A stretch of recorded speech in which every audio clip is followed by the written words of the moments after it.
Captain Marvel के trailer 2 के आने के बावजूद अभी तक एक चीज की कंफ्यूजन है कि यहाँ पर इस मूवी में मेन विलन कौन है। तो मैं आज इस वीडियो में कोशिश करूंगा आपको एक्सप्लेन करने की कि मेन विलन कौन हो सकता है।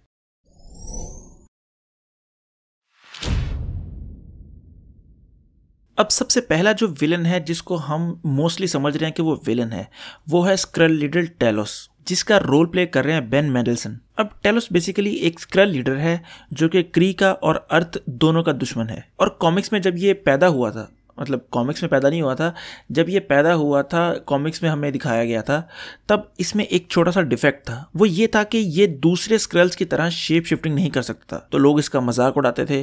तो इसको अपनी वर्थ प्रूव करने के लिए अच्छा एक वॉरियर बनना पड़ा। तो इसने बड़ी यानी कि लोगों को हराया, बड़े लोगों को कत्ल किया, जिससे ये बहुत टॉप पे आया और एंड पर जाकर ये स्क्रल का लीडर बन गया। लेकिन अगर हम ट्रेलर के हिसाब से देखें तो बेन मेंडलसन को हमने शील्ड के जो है लोगों के साथ उनके भी देखा है।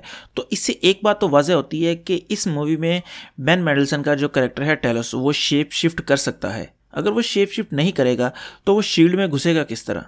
तो मेरे ख्याल से उसके पास शेप शिफ्टिंग की पावर होना बड़ा लाजमी था। अब दूसरा जो विलन है यॉन रॉक है, जिसका काफी अरसे से पता चल रहा था कि यॉन रॉक है, लेकिन हमें यह नहीं पता था कि वो कौन है। लेकिन कुछ अर्सा पहले एक कंपनी ने जो खिलौने बनाती है, उसने जो खिलौना बनाया था जूड लॉ का, उसके ऊपर लिखा था यॉन रॉक। अब यॉन रॉक बेसिकली एक विलन है जो कि मार्वेल का विलन है और उसका जो मेन मोटिव है वो है जेलसी। तो इसका मतलब है कि ये भी हो सकता है कि वो स्टार्ट में तो अच्छा हो, लेकिन एंड पर जाकर मूवी के जब मेन विलन की फाइट होती है तब उसमें वो जाकर सामने आए और हमें पता लगे कि उसका जो शुरू से जो स्क्रल को भी कंट्रोल कर रहा था वो वही बंदा था। खैर जो भी है, मुझे उम्मीद है कि जूड लॉ जो भी कैरेक्टर कर रहा है वो बहुत ज़बरदस्त एक्टर हैं और उम्मीद है कि इस कैरेक्टर को भी वो बड़े ज़बरदस्त तरीके से करेंगे। बाकी उम्मीद है आपको ये वीडियो ज़रूर पसंद आई होगी और अगर आपको ये वीडियो पसंद आई है तो लाइक करें, कमेंट करें और सब्सक्राइब ज़रूर करें।